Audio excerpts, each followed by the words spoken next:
En el cuerpo se manifiesta la personalidad, claro. La personalidad, eso que llamamos personalidad, asienta, como no podía ser de otra forma, en un cuerpo. Naturalmente que sí, claro. Y nosotros, como explicamos siempre, ¿no?, cuando hablamos de trastornos de la personalidad, nosotros nos vinculamos con una personalidad, no con un órgano.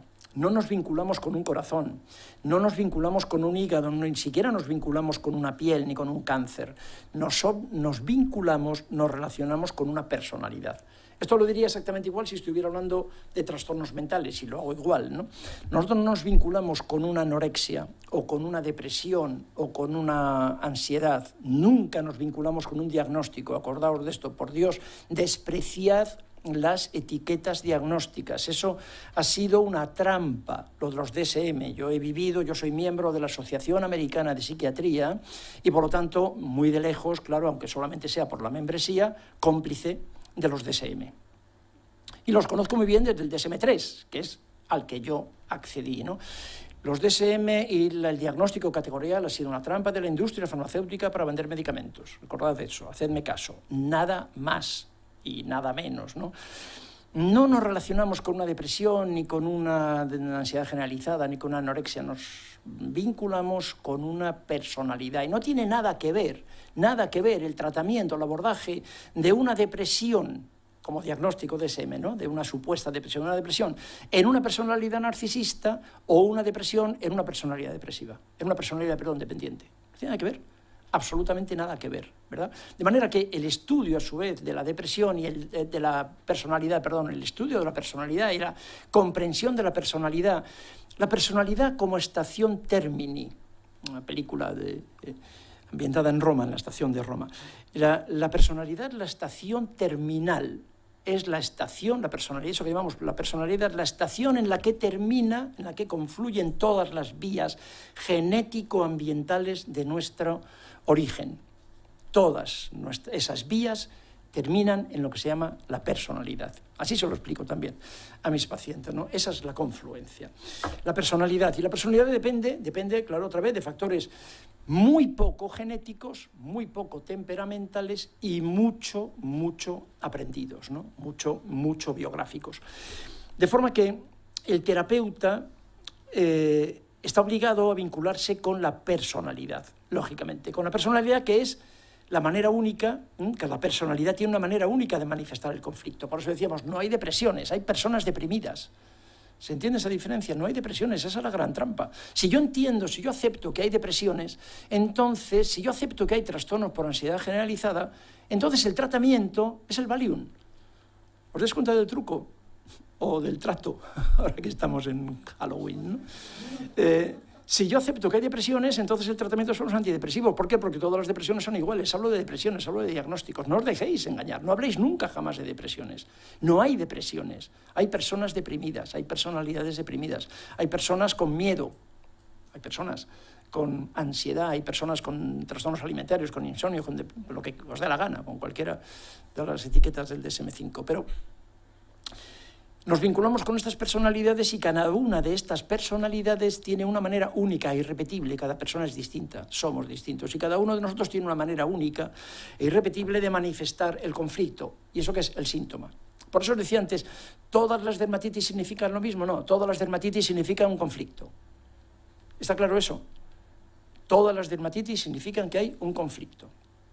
Todas, de un estilo o de otro, ¿no? Todas, o casi todas.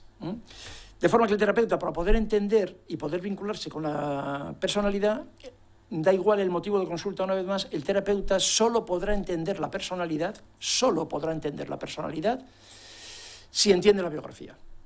Si no entendemos la biografía, si seguimos empeñados en negar la historia, como se hace habitualmente en medicina, no vamos a ninguna parte. Literalmente, no vamos a ninguna parte. ¿De acuerdo? Si no somos capaces de entender la historia, ¿no?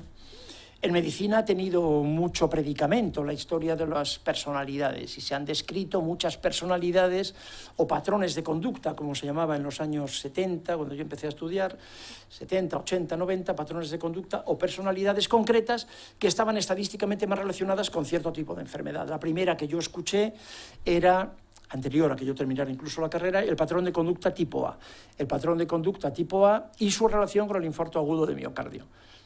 Efectivamente, parece que había claramente dos cardiólogos del Hospital Monte Sinaí en San Francisco, descubrieron que había un tipo de personas que se conducían, entonces se manejaban desde la terminología conductual, que se manejaban de una manera concreta y que esas personas tenían una mayor probabilidad estadística, fue muy fácil hacer ese estudio, de presentar un infarto agudo de miocardio y desde luego de tener previamente hipertensión arterial. Cuando todo ese constructo se fue trabajando después, pues resultó que no era tanto un patrón de conducta como unos rasgos de personalidad que estaban asociados fundamentalmente con la competitividad extrema, con el workaholic, la adicción al trabajo, la necesidad de trepar, de ascender, de subir, de ser reconocidos en el trabajo. Esto es, en la terminología que estamos utilizando aquí esta tarde, de llenar faltas básicas.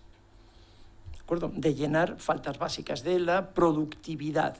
Y ese patrón, un patrón de necesidad, de rendimiento, estaba asociado también a hostilidad, agresividad, ira, ¿no? También el síndrome AI, agresividad, hostilidad, ira. Bueno, pues eso estaba relacionado con el patrón de conducta. El patrón de conducta tipo A estaba relacionado con el infarto agudo de miocardio, con la hipertensión arterial. Eso sigue hoy perfectamente vigente. Años más tarde, en los años 90, se habló de la personalidad tipo D, asociado al dolor, asociado también a las enfermedades cancerosas, algunas enfermedades reumáticas, y ahora haremos algún comentario sobre la fibromialgia en concreto. Y también en los años 80, 90, se empezó a hablar de la de la personalidad tipo C para referirse a las enfermedades cancerosas. Enfermedades cancerosas, daos cuenta que he tenido mucho cuidado en hablar del cáncer. Hablamos de cáncer con frecuencia entre nosotros, entre los colegas, como una metáfora, ¿de acuerdo? Como una manera general de hablar, pero no debemos hablar de cáncer, deberíamos hablar de enfermedades cancerosas. Otra vez, cada cáncer es distinto, ¿no?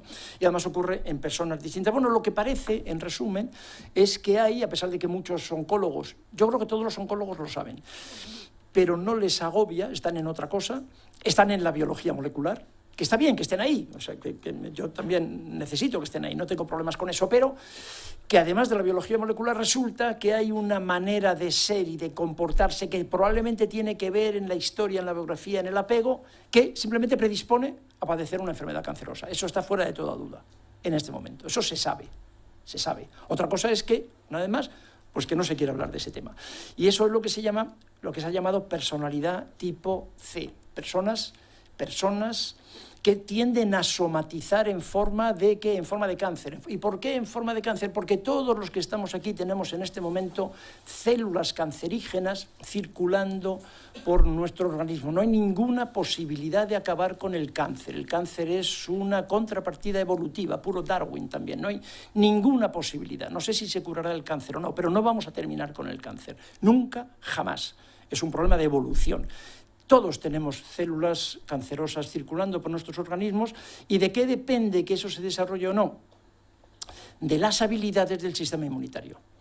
Y las habilidades del sistema inmunitario sí que dependen de la historia. ¿Se entiende ese matiz? Sí que dependen. Todos podemos tener, unos más que otros, oncogenes. Hay tumores, hay cánceres que tienen mayores o menores probabilidades genéticas, claro que sí, pero se han encontrado muchísimas personas con oncogenes que no desarrollan jamás un cáncer, igual que se han encontrado millones de personas con genes que supuestamente facilitan el desarrollo de un trastorno bipolar y jamás desarrollan un trastorno bipolar o una esquizofrenia. ¿Se entiende? Está claro. Está claro que el gen es solamente una oportunidad. El gen no siempre es una determinación, es una oportunidad. Entonces, determinadas maneras de ser que se han descrito muy bien. Me encantó esta expresión también de William Osler, uno de los padres de la medicina, que yo no conocí, claro, a pesar de que nací y viví el siglo pasado, pero después de la muerte de Osler, ¿no? Pero Osler fue uno de los maestros, de los grandes maestros de la medicina contemporánea, ¿no? Me encantó aquella expresión, ¿no? Es más importante saber qué tipo de persona tiene una enfermedad que saber qué tipo de enfermedad tiene una persona. Me encantaría que esto fuera un lema que estuviera en la puerta de todos los hospitales. Yo creo que esto nos ayudaría mucho. Bueno, es muy importante, me parece que es muy importante saber qué tipo de persona tiene una enfermedad. Antes que saber qué tipo de enfermedad tiene una persona, decía que la fibromialgia como metáfora, he hecho mucha referencia a la fibromialgia en esta tarde, ¿no? Porque acabamos de terminar un ensayo clínico, un estudio clínico en este sentido. ¿No? Estas personas que te dicen que me duele todo, ¿no? Que no puedo con mi vida, lo habéis escuchado en la consulta de vez en cuando, no puedo con mi vida, no puedo con mi alma, no puedo más, me duele todo, ¿no? Me duele, decía Miguel Hernández, ¿no? Que por doler me duele hasta el aliento, ¿no? El dolor como expresión, lo que nos hemos encontrado, nos han enseñado nuestros pacientes con fibromialgia, es que ese dolor, que médicamente es nadie sabe lo que es desde el punto de vista médico, no se sabe, es una enfermedad de origen. A mí esto sinceramente tengo que confesaros entre colegas que me irrita. O sea, que en medicina se siga hablando de enfermedades de origen desconocido, me irrita, porque a lo mejor lo que está ocurriendo es que no estás mirando donde tenías que mirar, porque si miras donde tienes que mirar, a lo mejor resulta que el origen ya no es tan desconocido. ¿Se entiende eso?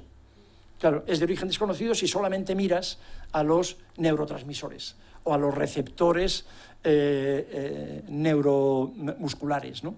Si mirases a otro sitio, a lo mejor sí que encontrarías el origen de la enfermedad. El dolor como una expresión de una tragedia no contada, ¿no? Que no contada porque nadie ha querido escucharla. Nosotros empezamos hace como 5 años o 6 años, hace mucho ya. Porque ha sido un estudio muy, muy interesante, que nos ha ocupado mucho tiempo, ¿no?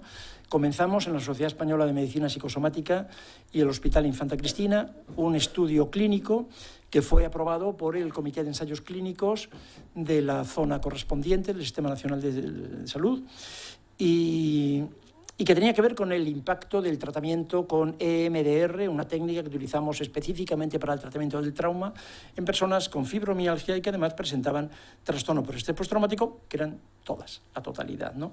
Es un estudio que dirigieron Begoña Aznárez desde nuestra casa y Juan Torres, el director médico de entonces era del Hospital Infanta Cristina, hoy es el profesor de la universidad, pero además es el jefe de servicio de medicina interna del Hospital Infanta Leonor. Bueno, ellos dos comenzaron y han trabajado muchos de nuestros alumnos del máster, muchos de nuestros colaboradores, yo también, naturalmente, en este estudio que sigue todavía vigente, ya fuera del ensayo, fuera del estudio. El estudio se ha terminado, está en este momento en prensa para que se publiquen los resultados. Pero Begoña desarrolló un protocolo de evaluación e intervención en 22 sesiones. Y hemos trabajado con pacientes fibromiálgicas, primero con 30, como los resultados fueron muy buenos, 30 en el estudio y 30 en el grupo control. Como los resultados fueron muy buenos en el grupo de estudio, tuvimos, éticamente, claro, razonablemente, tuvimos que tratar a las 30 mujeres que estaban en el estudio control, claro. Con lo cual, en el estudio son 60, es una muestra que no está mal, 60 pacientes, y ahora fuera del estudio hemos seguido, en este mismo protocolo de ensayo gratuito, hemos seguido viendo pacientes gratis, claro, de fibromialgia. Bueno, Begoña desarrolló este protocolo de evaluación e intervención en 22 sesiones y los resultados han sido francamente espectaculares. ¿Dónde estaba qué es lo que hicimos? ¿Tratar la fibromialgia? No, todas ellas venían tratadas de fibromialgia, todas ellas era un requisito para formar parte del estudio, que tuvieran un diagnóstico médico de fibromialgia. Todas las pacientes vinieron derivadas del Hospital Infanta Cristina, del Hospital Puerta de Hierro, del Gregorio Marañón, de diferentes hospitales. Todas venían con el diagnóstico de fibromialgia.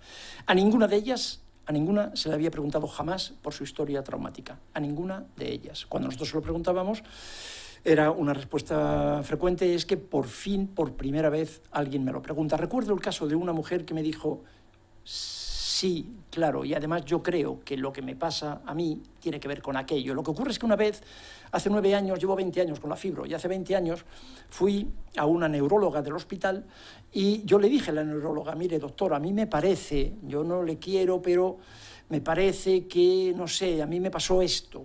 Y le cuenta su historia de abuso sexual con su vecino, un vecino, tenía mucha relación con los padres, mis padres iban a trabajar, entonces yo cuando volvía del colegio mis padres no estaban, pero el vecino estaba a casa del vecino, el vecino tenía la llave. Bueno, en resumen, una historia de abuso sexual repetido con el vecino entre los 8 y los 12 o 13 años, ¿no? Y la paciente se lo dijo a la neuróloga, que naturalmente nadie no le había preguntado, y la neuróloga le dijo que no tenía ninguna relación, que eso era una tontería, que hacía mucho tiempo de eso. La mujer tiene ahora 50 años, que hacía mucho tiempo de eso, que no le diera más vueltas, que lo que tenía que hacer era olvidarse de eso, lo que tenía que hacer era pasar página y que la fibro no tenía nada que ver con el abuso. Ella estaba convencida de que lo tenía, nosotros tratamos la experiencia traumática y en este momento la mujer lleva, es de las primeras que tratamos, la mujer lleva ahora 3 o 4 años que terminó el estudio, lleva 3 o 4 años libre de síntomas, no ha vuelto a tener dolores musculares. Ese caso que os contaba antes de esa otra paciente, que jamás le había preguntado a nadie que su padre y sus amigos iban a violarla con 3 años y con 4 y con 5 años, en este momento está curada. No tiene ningún síntoma, absolutamente ningún síntoma fibromiálgico, ¿no? En 22 sesiones. En 22 sesiones. Es decir, no ha hecho, llevaban 20, 30 años, 40 años de experiencia médica con su patología, ¿no? Begoña ha publicado en el último número de la revista de nuestra casa, que está en la página web, en la sección de publicaciones, donde está la revista, Begoña ha publicado un resumen literario de cómo ha sido el estudio, porque los resultados científicos del estudio se publicarán en Psychotherapy, seguramente, y se publicarán en inglés, se publicarán dentro de un año, están en prensa. En este momento están los resultados en proceso de publicación. Algo que también nos parece apasionante en lo que se refiere a la somatización, al cuerpo gritando. El cuerpo gritando es el cáncer, claro, las enfermedades cancerosas. Y un autor que yo conocí cuando estaba trabajando en el Hospital de la Princesa, en una unidad de atención psicosomática, ¿no?, viendo precisamente pacientes oncológicos, es que también nos dimos cuenta de que había personalidades que tenían más, eso también está en la literatura, hay miles de ensayos clínicos que demuestran que hay maneras de ser, personalidades con mayor probabilidad de presentar una enfermedad cancerosa. Está perfectamente descrito. Y lo que estamos describiendo es más reciente, otros autores y nosotros lo que estamos describiendo es que eso tiene que ver otra vez con una experiencia traumática. O sea, el quid de la cuestión está en la experiencia traumática, ¿no?, que es el origen de la estación terminal, donde llegan estas situaciones. Grossar Matisek publicó un libro. Él nació en 1940 en Budapest y publicó un libro hace muchos años que a mí me encantó. Cuando yo lo conocí en el hospital, estaba en el Hospital de la Princesa, él se preguntaba, ¿es posible prevenir el cáncer? Bueno, es un título provocador. La respuesta es que con cuidado, una vez más, con cuidado. La respuesta, lo que quiero presentaros aquí, también con este trabajo, es que lo que sí que es posible es modificar tanto el patrón de conducta tipo A, del que hemos hablado antes, como el tipo D, que es el de la fibro o el dolor, como el tipo C. Claro que se puede cambiar la personalidad tipo C, naturalmente que se puede cambiar. La personalidad tipo C es una manera de hablar. Lo que se puede tratar, y para eso está la psicoterapia, son las respuestas de nuestro paciente, del paciente, frente a los estímulos estresantes crónicos. Eso es lo que se puede cambiar, eso es lo que cambiamos, ¿no? Con lo cual, teóricamente, ¿podríamos prevenir el cáncer? Seguro que sí. Ahora bien, que el cáncer tiene elementos, cuidado, que quede claro eso, ¿el cáncer es exclusivamente psicógeno? No, yo no quiero decir eso. No lo quiero decir, no me hace falta decirlo, no tiene ningún... Lo que decía al principio, no entres en ese debate. ¿Está claro eso? Que el cáncer tiene elementos externos, el cáncer de pulmón y el tabaco, por ejemplo, ¿no?, elementos tóxicos externos, elementos genéticos, eso no lo discutáis, naturalmente que sí que los tiene, claro que los tiene. Pero, otra vez, hay personas que fuman y no tienen cáncer, hay personas con genética de cáncer y no tienen cáncer. Entonces, si se suma todo esto y esta personalidad se llama tipo C, entonces la probabilidad de que me aparezca una enfermedad cancerosa es muy alta, tremendamente alta, ¿no? Entonces, otra vez, el cuerpo gritando. ¿Y el cáncer cómo es? El cáncer, entonces, ¿qué podríamos plantearlo también como metáfora, ¿no? Como el cáncer como un grito. El cáncer como un grito, la enfermedad cancerosa como un grito de alarma. Como la enfermedad coronaria, como un grito de alarma. ¿Para qué? Para cambiar tu vida. Eso está también muy bien descrito en las personas que han tenido un infarto de miocardio. Hay dos grupos en las personas que han tenido un infarto de miocardio. El infarto de miocardio como un grito de auxilio. Personas que después de un infarto de miocardio han cambiado absolutamente su vida, ¿verdad? Claro, dos tipos.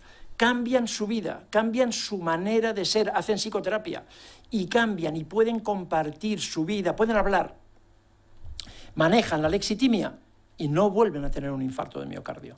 Y luego está el otro grupo, personas que no hacen ninguna forma de psicoterapia, que no tienen ninguna posibilidad y que continúan en la misma línea de ese patrón de conducta tipo C, tipo A, y vuelven a tener poco tiempo después otro infarto. Así que claro, que las somatizaciones, lo que planteamos ahora ya a estas alturas, las somatizaciones son un grito de alarma, una voz de alarma. Todas las somatizaciones son una voz de alarma, son un mensaje, pero son un mensaje de alarma, son un mensaje para que hagamos algo. Y quiero también, de una manera provocadora, incluir aquí las enfermedades cancerosas, que sin embargo están metidas en la medicina actual, están metidas como algo exclusivamente biológico. No. ¿Se entiende eso? Además de lo que decíamos siempre, ¿el cáncer es psicógeno? No, yo no voy a discutir, os decía hace un minuto, no voy a meterme en eso, no me hace falta. Ahora, que el cáncer es psicosomático, por favor, ¿cómo se puede discutir eso? ¿Cómo se puede discutir eso, ¿no? Cómo a su vez la psicoterapia, una vez diagnosticado el cáncer, la enfermedad cancerosa, es imprescindible para una buena evolución y para conseguir eso que llamamos el crecimiento postraumático.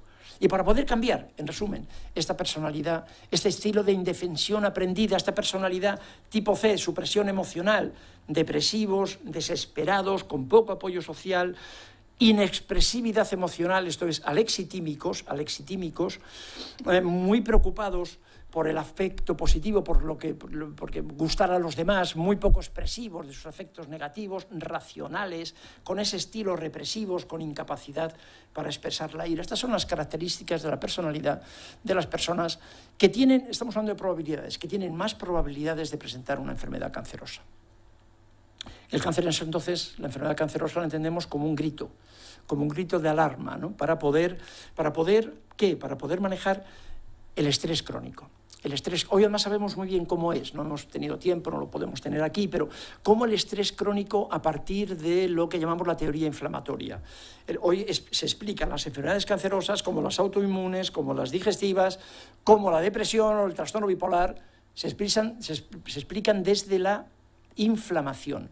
El estrés crónico, el cortisol, ¿de acuerdo? El fracaso en el hipocampo, en el control del proceso inflamatorio y la inflamación. Y la causa del trastorno bipolar no es la dopamina ni la serotonina. La causa del trastorno bipolar o la esquizofrenia es el proceso inflamatorio, es la inflamación. La inflamación neuronal, ¿no? La inflamación de las neuronas. Exactamente igual que en la enfermedad cancerosa o en cualquier otra enfermedad. Lo que quiero decir es que sabemos cómo es, sabemos cómo se hace, sabemos cuál es el procedimiento psiconeuroendocrino inmunitario que lo provoca. Bueno, y terminamos con algunos apuntes para la intervención. Algunos apuntes hemos ido viendo, he querido ver a lo largo de la tarde qué es lo que podíamos ir haciendo. Que básicamente, para resumir todo lo anterior, que preguntemos. ¿Está claro eso? Por favor, preguntad. Mucho y muchas veces, y preguntad, y darle al paciente la posibilidad de contestar, y darle al paciente la posibilidad de decir que no. No pasa nada, ¿de acuerdo? Te dice que no, y te dice que no, ¿por qué? Porque es posible que no, pero también es muy probable que dentro de 2 meses te diga que sí, lógicamente, ¿no? Sintonizar, narrar las experiencias traumáticas puede ser doloroso, sin duda. Por eso tenemos que sintonizar con ellos. Solo podemos preguntar también qué ocurre, ¿sabes? Solo podemos preguntar dentro de lo que en psicoterapia llamamos una base segura. O sea, cuando yo estaba trabajando en un hospital o cuando superviso trabajos hospitalarios, tengo mucho cuidado con esto. Si el paciente está 1 hora esperando en la sala de espera, si el paciente le vemos cada 3 meses, si cada vez que vemos al paciente le ve un médico distinto, no preguntes. Claro, esta es la cuestión. Esto también hay que entenderlo así. ¿De acuerdo? No preguntes porque puedes dejar la herida abierta. Entonces, a lo mejor no sé, no lo sé. Yo no quiero decir esto porque seguramente es lo que casi todo el mundo espera que diga. No lo comparto. O sea, en vez de que preguntar es siempre útil. Y aunque el paciente te lo cuente a ti y ya no se lo cuente a nadie más porque nadie más le pregunta, el hecho de que te lo haya contado a ti es terapéutico. Siempre es terapéutico la renarración del trauma, en contra de lo que con frecuencia se dice, lo escuchamos todavía muchas veces. Mi psicóloga, mi psiquiatra me dice que no hable del trauma, que el trauma se ha acabado, que se ha pasado, que ha pasado página. No es verdad eso. No es verdad. Y si es trauma reciente, hay que hablar del trauma reciente que ha ocurrido. No, tiene que estabilizarse. Y ya hablaremos del trauma cuando la paciente esté estabilizada. Estoy acordándome de un caso ahora. Cuando la paciente esté estabilizada hablamos del trauma. No es verdad eso. No está muy bien demostrado, no es cierto. Hay que hablar del trauma reciente, hay que hablar ahora. Del trauma que pasó ayer, la violación, ¿de acuerdo? O el fallecimiento de tu hijo con un accidente de tráfico causado por tu imprudencia. Hay que hablar ahora. Ahora, no esperar a que se estabilice y hablar dentro de un año. No es cierto eso. Eso está también bien demostrado, ¿no? Las experiencias traumáticas son dolorosas, seguro. Son dolorosas para quien las ha vivido y son dolorosas para quien las escucha. Por eso no las preguntamos. Simplemente, por eso no lo preguntamos, porque no sé qué hacer.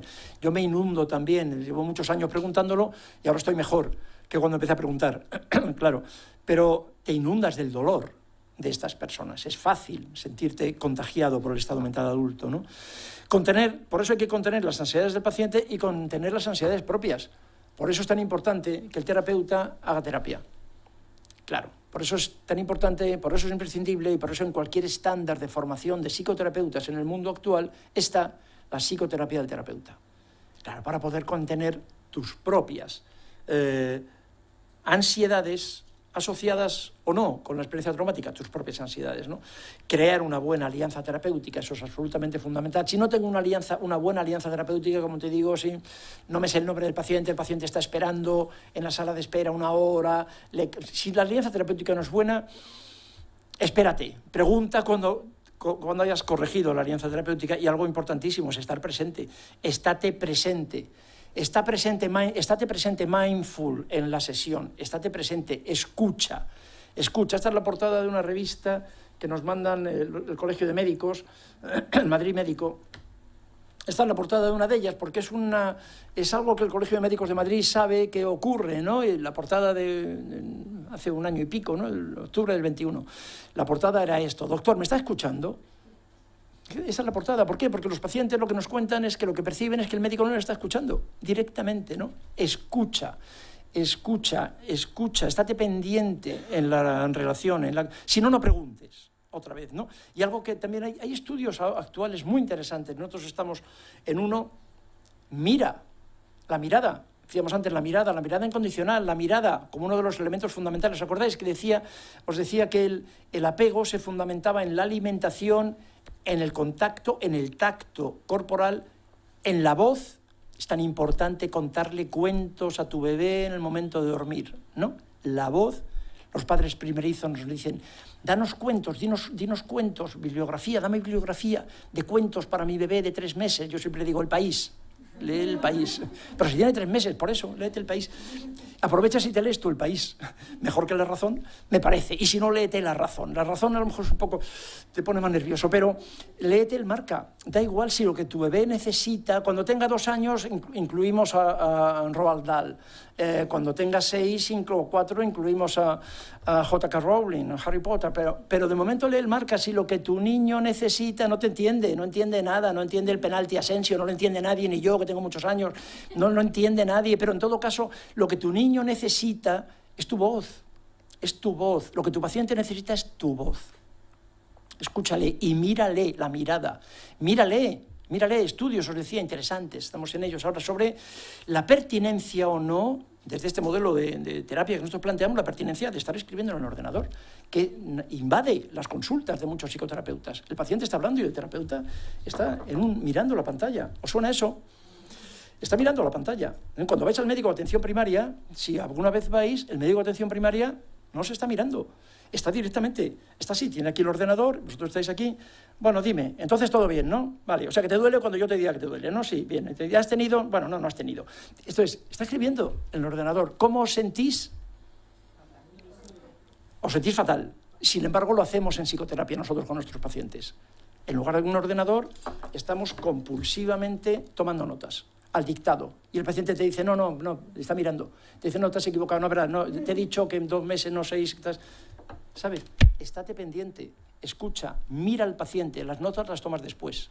Entre paciente y paciente tienes 10 minutos, obligatoriamente 15, y las notas las tomas después, pero mira al paciente, mírale, es imprescindible, si no, no vas a tener una alianza segura. Y si no tienes una base segura, no te va a contar su historia de abuso sexual infantil. ¿Por qué? Porque solo te lo cuenta si siente que eres capaz de escucharlo. Es como os decía antes de la mentira. O sea, la confianza no nos las da el título que tengamos colgado detrás de la pared, ni siquiera el mío, firmado por Franco. Una cosa que todavía me da taquicardia pensarlo, ¿no? Es una broma, pero que ningún título te da la confianza del paciente. ¿Entendéis lo que quiero decir? Ningún título te da la confianza del paciente. La confianza del paciente te la tienes que ganar, igual que la confianza de tus hijos. Te la tienes que ganar. Que tus hijos no te mientan, te lo tienes que ganar. Tú. Claro, tus hijos te mienten porque te ven en la cara que quieres escuchar una mentira. Y tus pacientes te mienten y te ocultan porque te ven en la cara que quieres, miénteme, por piedad, eso están los boleros, yo te lo pido, ¿no? Miénteme. Claro, mira al paciente, si no todo lo que estamos contando aquí es estéril, si no, no preguntéis, ¿se entiende eso? Haced lo que queráis, si tenéis todo el derecho. Mi obligación es recomendaros lo que a nosotros nos parece, pero aproximar la actitud diatrófica a la actitud científica, cambiar la mirada. Primero quiere a tu paciente, luego le curas. Esto es lo que quiero decir aquí. Primero le queremos y después, con suerte, le curamos. Pero en medicina se ha subvertido el orden. Y en medicina, teóricamente, es la medicina del Dr. House, Gregory House, ¿no? Primero le curo sin quererle. Bueno, en cirugía a lo mejor puede ser, en psicoterapia no. En psicoterapia eso no es verdad, no hay ninguna técnica. La técnica, como sabéis, es lo menos importante del proceso psicoterapéutico. No hay ninguna técnica que cure, ninguna, ¿no? Primero quiere al paciente, porque entre otras cosas, tu paciente es paciente porque no le han querido. Y tu paciente es paciente porque no le han mirado. Por Dios, mírale. Mírale. No estés copiando el ordenador, porque de eso ya está harto. Es que su padre y su madre no le miraban. ¿Sabes? Por eso. Ahora está deprimido, ansioso, qué sé yo, lo que queráis, DSM-5 entero. ¿Por qué? Porque no le miraban. Mírale, ¿no? El modelo de atención clínica centrado en el paciente, ¿no? Pregunta, ¿al servicio de qué está? Os decía antes, ¿no? Hacer una medicina narrativa. Cambiad la pregunta. Yo os invito otra vez a eso, a que vuestro paciente próximo, nuevo, que veáis, por favor, cambiad la pregunta. No le preguntes, hola, buenos días, bueno, tal, bien, todo muy bien, le recibís en punto, absolutamente puntuales, todo muy bien, con las normas de seguridad psicológica, todo el encuadre psicoterapéutico muy bien organizado, sin interferencias, en fin, en un encuadre psicoterapéutico. Haced la prueba, simplemente haced la prueba, no arriesgáis nada. En lugar de preguntarle, por primera vez, el primer paciente, la primera consulta, ¿qué te pasa? Preguntadle, bueno, pues cuéntame, ¿qué te ha pasado? Vais a ver qué sorpresa, porque él o ella se dan cuenta inmediatamente de la diferencia, se quedan en shock. Lo que yo aprendí desde... Esto no es una idea mía, y lo lamento porque me encanta la idea, me habría encantado que fuera una idea mía, pero no lo es de la Asociación Británica de Psicología, que crean un modelo de psicodiagnóstico alternativo al DSM, que se llama el modelo de poder, amenaza y significado. Una preciosidad, como modelo alternativo, que lo que hace es eso, es entender que la sintomatología actual tiene años, que no es de ayer, que la anorexia no empieza ayer, que la depresión no empieza ayer, que el insomnio no empieza ayer, que la esquizofrenia no empieza ayer, que no es verdad, que el TDAH no empieza ayer, ni es una alteración solo del metabolismo de la dopamina, ni empezó ayer, nunca. Siempre hay síntomas relacionales anteriores, siempre lo hay. Así que preguntarle al paciente, bueno, cuéntame, ¿qué te ha pasado? Y ya veréis cómo se queda, perdón, ¿qué te ha pasado? Y ya veréis cómo entra perfectamente. Pues míralo, lo que me ha pasado, y empieza a contarte lo que le ha pasado. Y esto es media psicoterapia. Solo cambiar la pregunta. Lo de media psicoterapia es una exageración, os dais cuenta que ya a estas alturas de la tarde, si me habéis aguantado hasta ahora, la media hora que os queda es terrible. Sí, porque me voy a liberar del todo. Lo de que esto es media psicoterapia es una estupidez, os dais cuenta de eso, ¿verdad? Es una exageración, pero entendedme lo que quiero decir. Cambiar la pregunta de la primera entrevista es muy importante, mucho más. Y es fácil, que es lo que quiero mantener toda la tarde, que es fácil. Que finalmente la psicoterapia bien hecha es fácil de hacer, ¿no? Al servicio de qué está el síntoma, la pregunta que yo os hacía, ¿de qué te defiende? ¿De qué te defiende el síntoma? ¿Para qué? ¿De qué te defiende, ¿no? ¿De qué te defiende o qué te da el síntoma, ¿no? Y síntomas que tienen que ver con directamente la mirada sistémica. El síntoma este es el que tenía mi padre, mi abuelo, mi tatarabuelo, esto es hasta Atapuerca. Este síntoma comenzó en Atapuerca, 700.000 años, exactamente así. Claro, entonces, ¿qué es lo que me da el síntoma? Visibilidad. El síntoma me da espacio, el síntoma me da mirada. Hay una cosa que yo le explico a mis alumnos y le explico también a mis pacientes. Mira, un recién nacido, un chiquitín, un bebé, yo lo aprendí de Bowlby y luego lo he aprendido como padre de 4 hijos, ¿no? Todo lo que necesita es mírame, papá. Esto mi hija, tengo una niña mayor y 3 chicos, ¿no? Y 3 niños, que son muy mayores, pero lo recuerdo perfectamente, ¿no? Cada vez que venían, que hacían algo, era mírame, mamá, mírame, papá, mírame, ¿no? Es así, los festivales en los colegios es para que les mires, y todo lo que necesitan los enanitos es, todo no, pero una parte importantísima es la mirada. Así que, ¿sabéis qué es lo que nos hemos dado cuenta? También de que yo necesito la mirada de las figuras de apego, y ahora, o me miras por las buenas, o me miras por las malas. Pero me miras, esto es exactamente así, otra vez Darwin, pura supervivencia, pura adaptación. No puedo vivir sin la mirada. Esto es puro Darwin, esto es puro apego, pura supervivencia relacional. Cuando a los niños no se les mira, no se les habla, hay experimentos ahí, ¿sabéis? Del rey Federico de Prusia, muchos experimentos que se han hecho en la historia de la humanidad. Cuando a los niños no se les habla, se mueren. Es que literalmente se mueren. Un niño al que no se le mira y al que no se le habla. Así que el niño necesita que le mires. O me miras por las buenas o me miras por las malas. ¿Qué significa? Mírame, papá. Y le miras todos los días, y hablas con un bebé, y hablas con un niño chiquitín, que puede ser aburridísimo en algún momento, y tú estás ahí aguantando, y hablas, y le escuchas, y le preguntas, y estás hablando, o ¿cómo lo haces? Por intermediación del psicólogo. Entonces, enfermo con una dermatitis, tócame, porque o me tocas por las buenas o me pones las pomadas y me tocas por las malas. ¿Se entiende? Aunque no os guste, os pregunto que si se entiende, no me atrevo a preguntaros si os gusta. Me conformo con que se entienda. Entonces, o me miras por las buenas o me miras por las malas. Por eso es tan importante en psicoterapia la mirada. Porque todos nuestros pacientes, todos, por eso son pacientes, porque las personas, claro, a veces se nos olvida esto, las personas que son miradas en su infancia, que son bien tratadas, que tienen experiencias traumáticas pero que han sido recogidas, que cuando han sido maltratados en el colegio se lo han podido contar a sus padres le han creído, han ido al colegio, le han arrancado la cabeza al niño que les maltrataba, literalmente les ha arrancado la cabeza, y sus hijos están orgullosísimos de papá y de mamá que le han arrancado la cabeza al niño. Entendéis que esto es una película lo que estoy contando, ¿verdad? Que esto no es así. Es parecido, pero no es... Exacto. Esas personas no están en la consulta. ¿Por qué una persona está en la consulta? ¿Qué le ha ocurrido? Esa es la pregunta. Entonces, ¿qué le ha pasado? Que no ha tenido ninguno de los factores de protección de los que estamos hablando aquí. Y entonces, ¿qué está haciendo con el cuerpo? Pero también con otros síntomas. ¿Qué está haciendo? Pidiendo ayuda a gritos. Pidiendo ayuda. Mírame, escúchame. ¿Vale? Eso es lo que está haciendo. Por favor, hacedlo, ¿no? Vamos a integración, lo que hacemos, claro, lo que nos parece que hay que hacer en psicoterapia, ¿no? O en medicina, la integración vertical.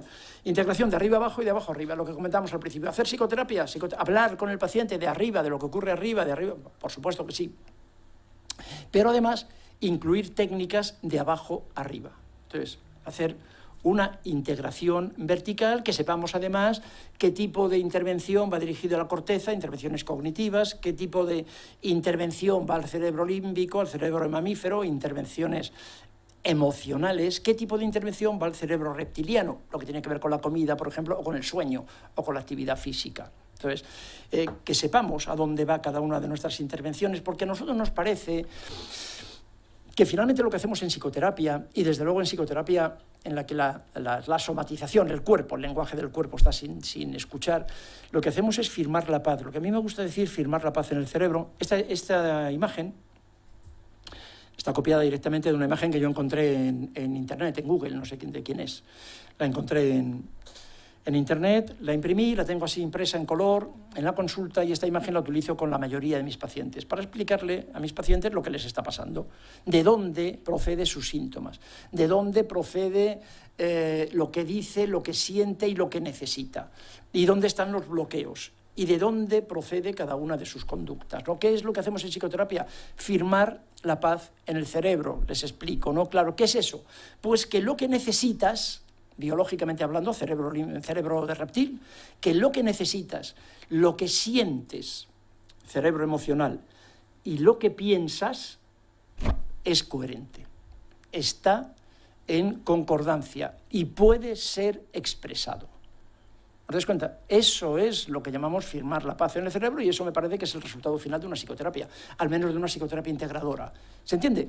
Lo que necesitas, que es la digestión, el cerebro reptiliano, o sea, lo más antiguo en la evolución, lo que necesitamos, respirar, eliminación, filtrar, la filtración glomerular en el riñón, que lata el corazón, dormir, comer, la sexualidad, la reproducción, más que la sexualidad, perdón, la reproducción, lo que necesitas, lo que sientes, las emociones, el cerebro límbico, y luego lo que expresas, y lo que piensas, y lo que quieres, que todo eso esté, ¿se entiende? Que todo eso esté unido, que esté integrado, y que de todo eso otra vez se pueda hablar, que todo eso lo puedas compartir. Ahora necesito esto, ahora siento esto, ahora me siento así y ahora estoy pensando esto.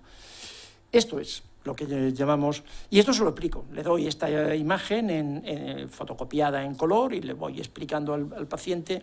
Es importantísimo que el paciente tenga vocabulario. Otra vez, que el paciente, eso es psicoterapia, darle vocabulario, darle comprensión, darle narrativa, que él entienda por qué le pasan las cosas. ¿No os parece que eso es el primer paso?